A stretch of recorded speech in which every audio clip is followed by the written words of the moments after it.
Every day, every single day, things are happening in the world of deals and deal makers. And there's never enough time to keep up with every company, transaction, announcement, or whatever. It's just exhausting. And we have a new product to help fix that. This is Axios Pro Deals, a new premium subscription product bringing you tailor-made insights like never before. For the last 5 years, Axios has helped deal professionals navigate the whole deal landscape with Pro Rata. With Axios Pro Deals, we're diving deeper into the industries that matter most to you. You just want stories on fintech? There's a newsletter for that. MedTech deals? We've got you covered. The future of retail? We'll guide you. With Axios Pro Deals, you're going to be getting all of this industry-specific insight and expert analysis at a level you simply can't get anywhere else. So if you're a venture capitalist, private equity investor, banker, trader, founder, executive, anyone who cares about deals, Axios Pro is what you need to help you understand what matters and why.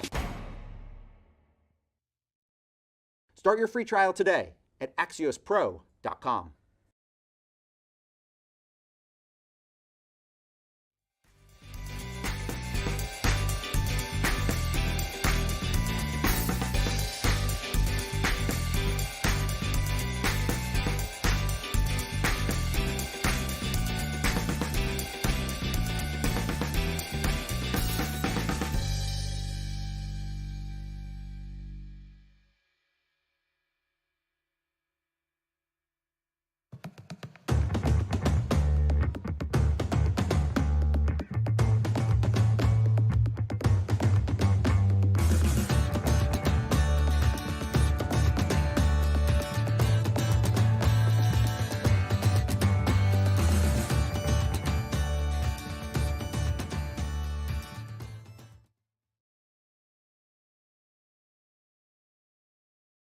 Welcome to Black Women in Business, Equity and Entrepreneurship virtual event.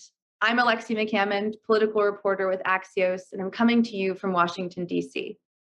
Welcome to our audiences on Facebook, YouTube, Twitter, LinkedIn, and of course on Axios.com.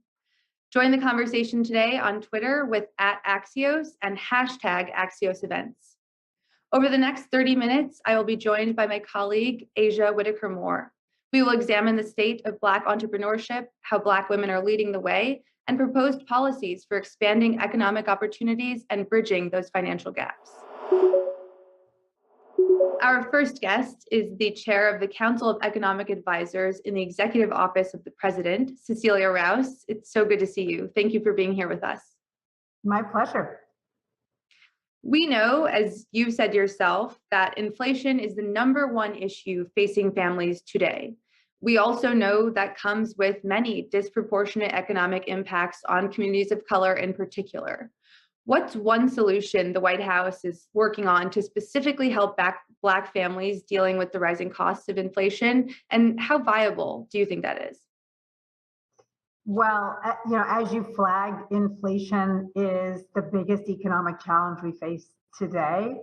I will highlight that the United States, unique among other large countries, advanced countries and advanced economies, comes into these challenging times with some headwinds. We had the fastest economic growth last year in 40 years. We've had record decrease in unemployment. We've had record increases in employment. Our labor market is strong, and consumers continue to spend. Household balance sheets are stronger than they were before the pandemic started. Household debt levels are low. So we come in from a position of strength. This does not guarantee where we're headed, but we come in stronger than other advanced economies. And the president is very much focused on that. So he is trying to address inflation in a few ways. One, and very importantly for Black households, for all households, is he respects the independence of the Federal Reserve Board, and he respects that they need to take the necessary actions to address inflation.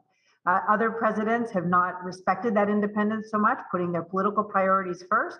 This president said he understands the pain that inflation causes to families, especially lower income families. And so he needs for the Federal Reserve to do what it needs to do. Second, he is focused on reducing costs for families. These are costs that have been longstanding in our economy and our society, whether it's prescription drugs, childcare, energy costs. He wants to work with Congress to lower those costs. That is a key part of his economic plan. It would help increase the economic capacity of our economy, help grow our economy more quickly, and he wants to ensure that it's more equitably shared. Finally, he's really focused on deficit reduction, and deficit reduction by increasing taxes on the very wealthiest corporations and individuals actually helps to address inflation as well. I appreciate you walking through all that with us. The Government Accountability Office released a report earlier this month that found that during the pandemic, Black applicants for unemployment benefits were actually half as likely to receive those benefits as their white counterparts. How does something like that happen, and what are the larger implications on the economy? Well, look, especially when it comes to many of our government services, and I, as a labor economist, would put unemployment insurance system at the front of the pack, are antiquated and in desperate need of further resources. One of the things that we know about this pandemic relief is that Congress acted with remarkable speed for the CARES Act 2 years ago.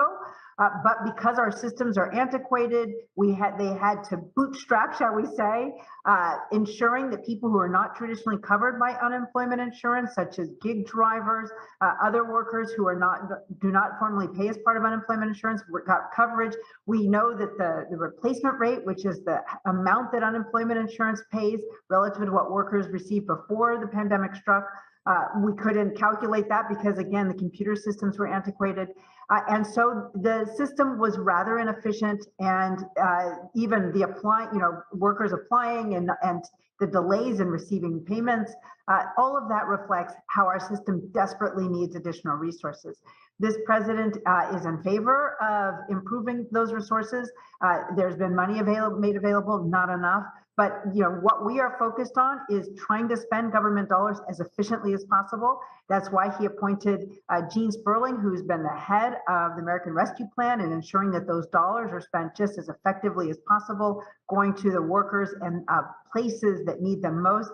But we recognize that our federal government has been neglected and needs additional resources in order to make sure that it works really for all Americans. And continuing on that theme of giving folks the help that they need, we know that large shares of Black women lost their jobs or were pushed out of the workforce during the pandemic. Are you seeing any signs of hope, any indicators that those same women are recovering at a faster clip or one that is more equitable since then?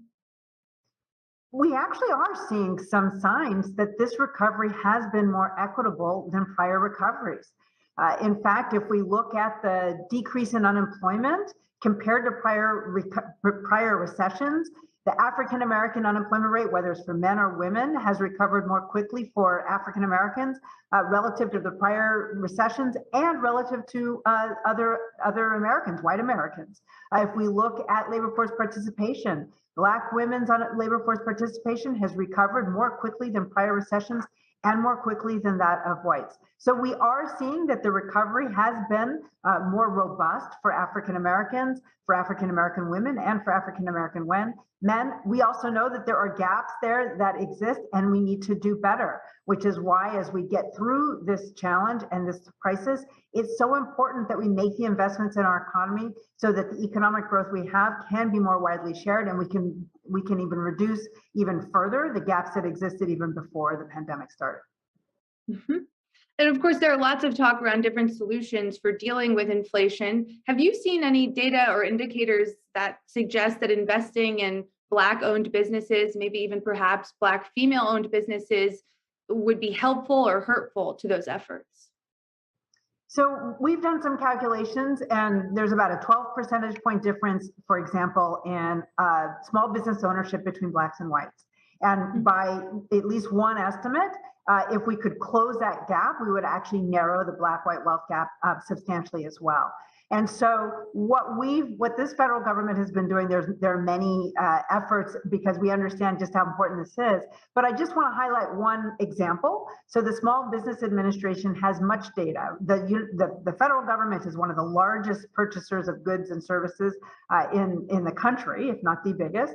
And the Small Business Administration has put a premium on transparency and collecting data and publishing data on how those dollars are spent, going to Black-owned businesses, female-owned businesses, businesses owned by veterans and disabled owners.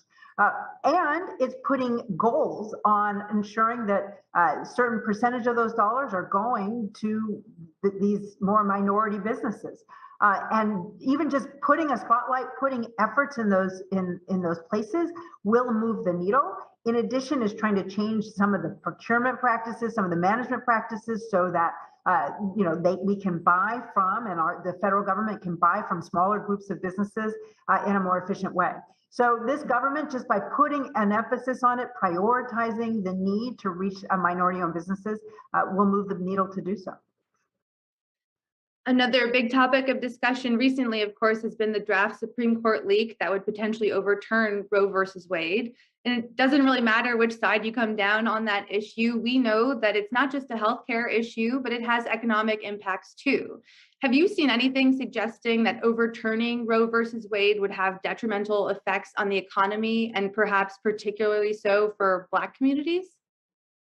There's actually a fairly robust literature in economics that suggests and has documented that with Roe v. Wade and other means, so with contraception for women to control their fertility, that it increases women's labor force participation, from which we all benefit. It reduces out of wedlock births. It changes the timing of births for women.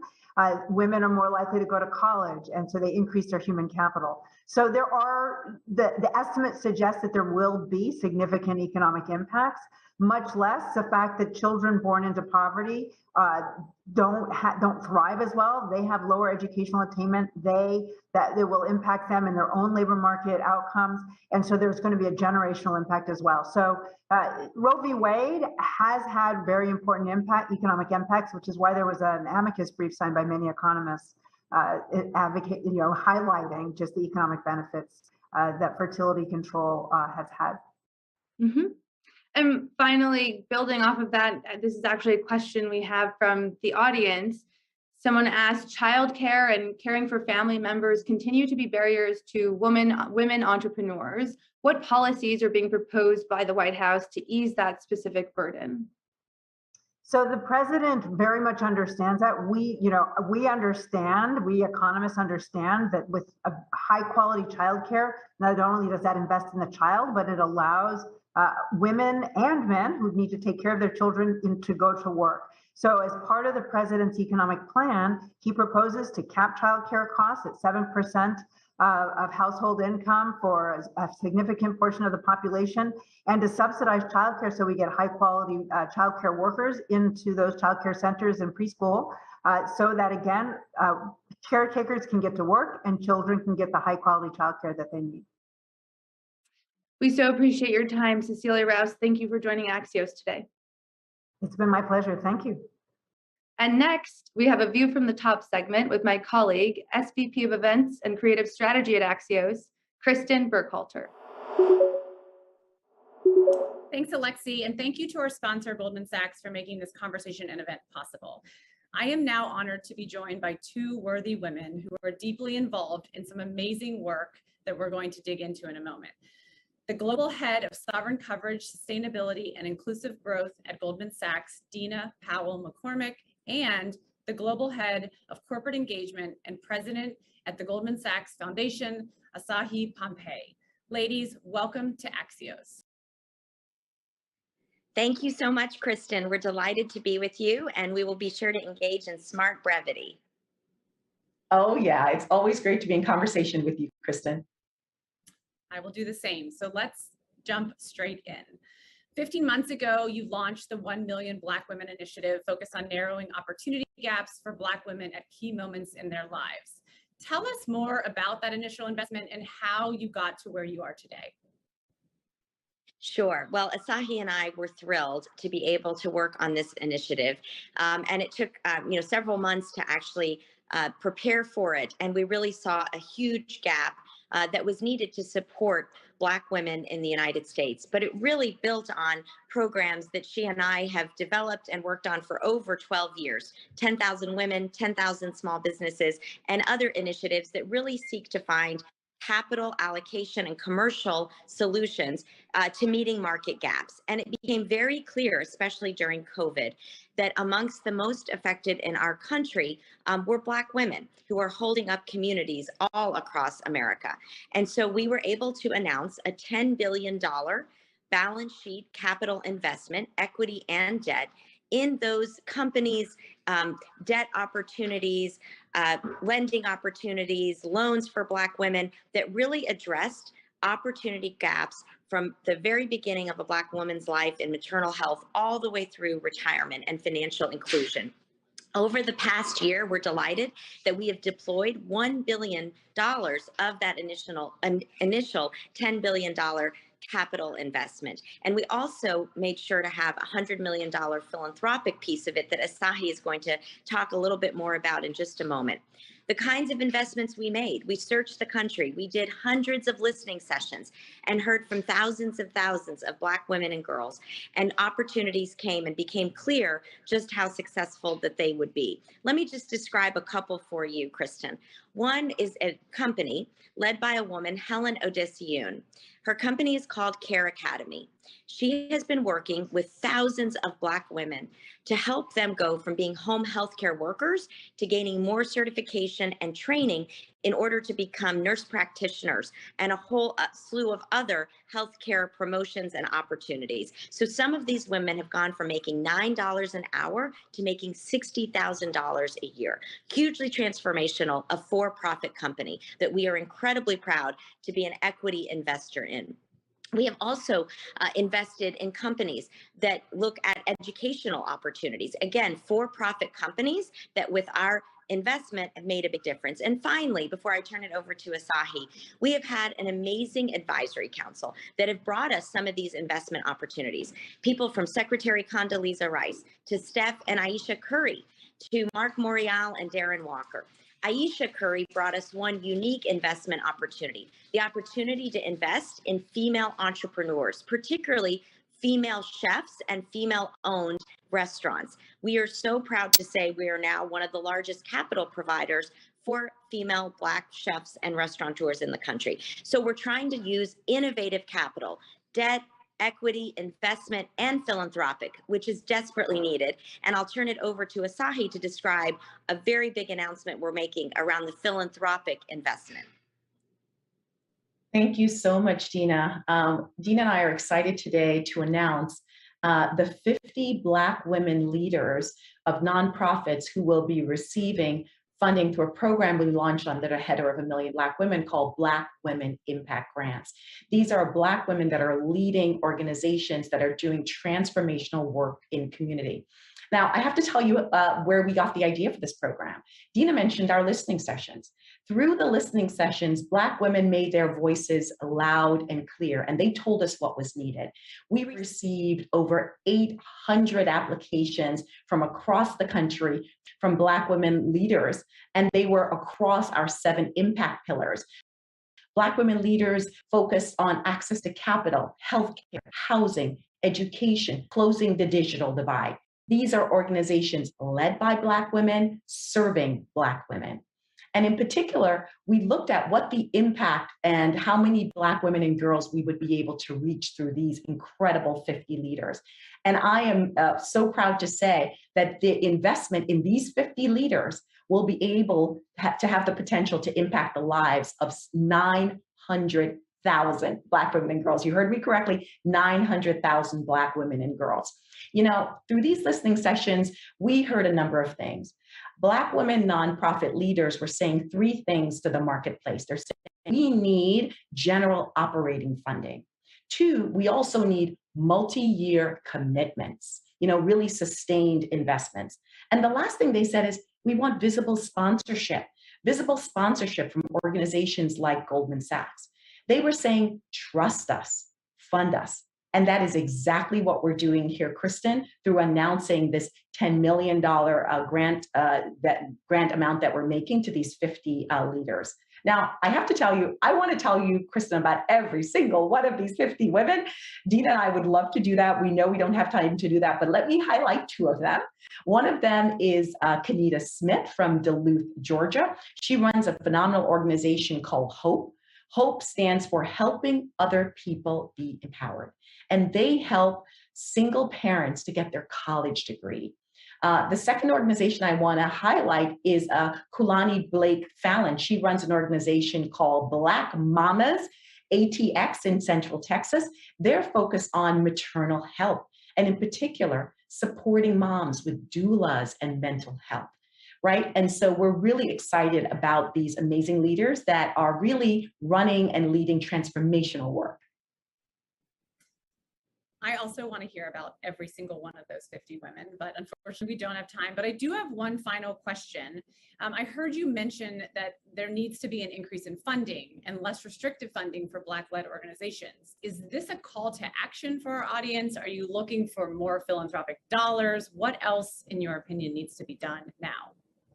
This is indeed a call to action. Certainly, we're trying to do our part, and we want to be able to send, our big vision is to send a signal to the marketplace to say, invest in not only these 50, but in other Black women-led organizations that are leading transformational work in communities. Do something. And so it is a call to action, and we're excited to have other corporations and other funders more generally join us with this 50, but our vision is larger around helping Black women communities and organizations under this umbrella of 1 million Black women. Thank you both so much for joining us today. Thank you, Dina. Thank you, Asahi. Thank you for joining Axios. Thank you, Kristen. Thank you so much, Kristen. We really hope people will go to our website, look at our entire list of the amazing advisory council that we have. And as Asahi said so eloquently, you know, the biggest pride that we have in this is its partnership. It's not just Goldman Sachs. So we hope we'll have the chance to partner with so many Axios viewers and others.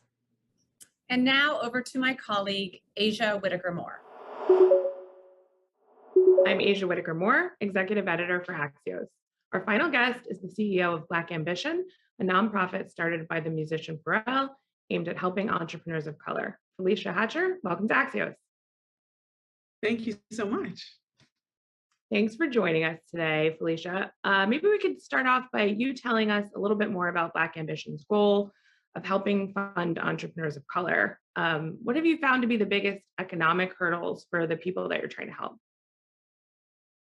Yeah, you know, so for us with Black Ambition, I think it starts with the name, right? Is like allowing Black and Latinx and HBCU startup founders to be as ambitious as possible with their building, who they're ultimately trying to serve, and then ultimately as entrepreneurs, their impact that they're going to leave in the time that they have on this earth. And so we ground ourselves at Black Ambition by asking this question, right? Like, who are you uninterrupted? Like, if nothing stood in the way of you achieving your dreams, starting your business, what would your entrepreneurial journey look like? And then we task them with going out and creating that.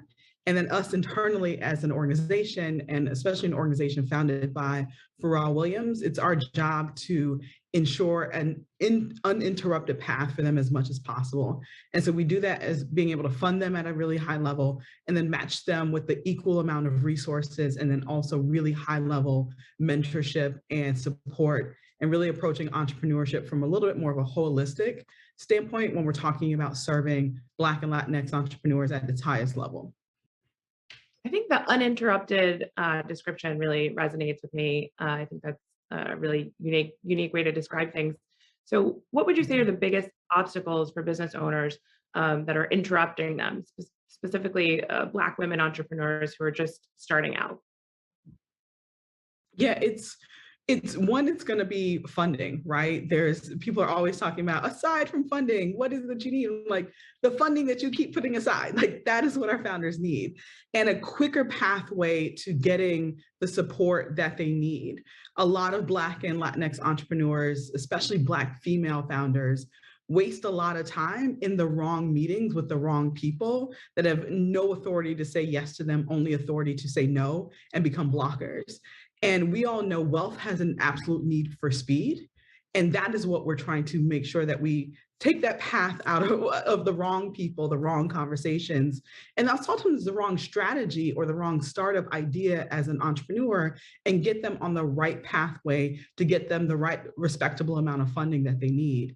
The other part kind of is rooted in why we started Black Ambition to begin with. We want big, bold ideas, right? There's certain markets that sometimes we see when we're reviewing applicants in our prize process, where we see the same companies being started or the same ideas. And some of these markets are oversaturated. And there's all these other different, really big, bold ways to attract the same level of capital, but then also to be able to service the same community with a little bit of a pivot. So it's also belief in their ideas, right? And then it's confidence in the entrepreneurs and confidence in the funders that you're betting on someone that is tried and true and proven. They've been through the battle scars. They've heard all the no's. What does it look like when they say yes to themselves? And then more importantly, when you start saying yes to these entrepreneurs without them having to constantly tell you why the Black community and the Black global market potential is their customer base. Believe them when they tell you that. Believe them when their numbers actually show you that. Those are some of the big hurdles that we see. And I would say the last part is the right type of mentor. Not just the mentor that says, you know what, Felecia, you've done a great job, right? Or you know what, you've done a great job. No, the ones that actually pick up the phone and leverage their relationships and leverage their name and actually put you on. Pharrell calls that sharing the codes, right? Money whispers, money screams, but wealth whispers. And not enough people are sharing, especially wealthy people in positions of power, are actually sharing the codes with entrepreneurs so that they can move and build their companies faster. And I know you've thought about this a lot. I know I have, following the industry and the issues, but what are some of the solutions that you have thought of within your organization to address some of these obstacles in gaining equal access to capital? Yeah, quite a few things, right? So it's how we've structured the program in a really, really unique way. One of the things that we added last year was actual therapists and mental health and wellness support for a lot of our founders. I don't know how you build an entrepreneurship support program for Black entrepreneurs moving forward without making sure that they have the mental fortitude to build companies, to be able to get back up when they hear the no's, when they're able to raise the capital and continue to raise capital, oftentimes from investors that don't look like them, and the bias that exists in the fundraising space and the capital space. And so you have to make sure that you're building and supporting the entire and the whole entrepreneur. And that's why we approach it from a holistic standpoint. But that's not just that shouldn't be just exclusive to us. Everyone needs to be thinking about how do we build whole entrepreneurs that have survived really some of the toughest economic situations in our generation. Will they build companies again when they have literally been punched in the gut? And I think the worst case scenario that many entrepreneurs were up at night before they even launched their idea, it literally happened to all of us in the past 2 years. And so we need more entrepreneurs, right? We know that is the underbelly of a very strong economy are our small businesses and our startups accelerating at the path that they do. We need that in Black communities. We need that in stronger ecosystems. And so that would be a big part of what is needed moving forward for not just us, but for really the strength of small businesses and startups moving forward. So you really touched on, we saw a Black business boom after the COVID-19 recession. There's more Black women are entrepreneurs now than ever before. And at the same time, we're seeing labor shortages, we're seeing record-breaking inflation. So how does that factor into the sustainability of these startups and then being able to maintain and grow what they've built? Yeah, it has impacted everyone, right? But especially our startup founders in our communities, right? And so on one end, I talk oftentimes about entrepreneurs having the confidence to raise their rates and ask for more of what they need. And when you think about confidence, the root word of confidence is to confide.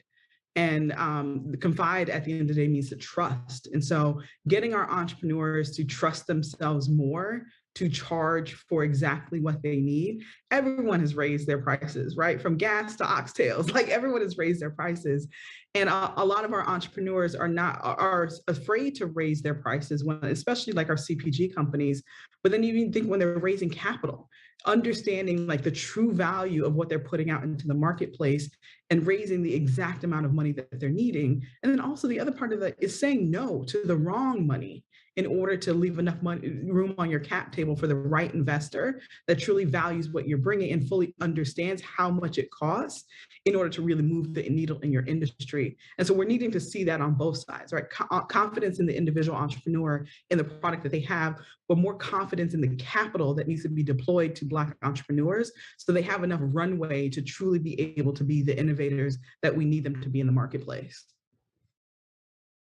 And I think one of the things that we're, always trying to do is figure out how we assess the pace of change and the progress that we are seeing. Specifically, an Axios audience question asked, how do you propose measuring equity and closing the gap among Black women in business? What does success look like? So what are you using as your measures of success, and how should we think about that? Yeah, we're looking at quite a few things, right? And so one, of course, can our companies venture backable? We're looking at that.